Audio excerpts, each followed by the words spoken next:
Lai slavēts Jēzus Kristus, klāt jaunais vēstneša numurs. Ziņas no Vatikāna. Lepnība attālina cilvēkus no Dieva. Sociāla tīkli kā patiesības un ticības durvis. Baznīca pasaulē.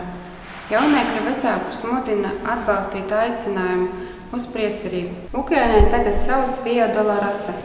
Rožu kroni vērtē augstāk par olimpisko medaļu.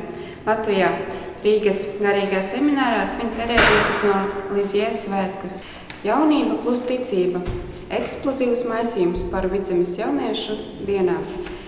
Cietumā kapelānes dienas grāmata. Ieģu ciema sievietes. Aktuāli. Bonifatisku vērt misiju atbalstīt un evaņģelizēt. Recenzija filmē Lielākam Dieva godam patiesais kristiādes stāsts. Atvadīšanās no priestera Jāņa Butkāna. Baznīcas asins rita jeb kā kļūt par debesu valstības nesējiem. Vienīgais Jēzus no Latvijas. Atjaunotne un ticība. Fotoreportāžā Rīgas Katoļu ģimnāzija svin pirmos 20. Sludinājumi. Karitas Latvijā aicina iesaistīties karitas kalpošanā brīvprātīgos. Iekšējās dziedināšanas un atbrīvošanas lūkšana tikšanās 9 soļu programma. Rīgas Katoļu ģimnāzija sāk seškatnieku apmācību no 16. oktobra. Diena, kas veltītas izpērēm aicinājumu svētumu. 10.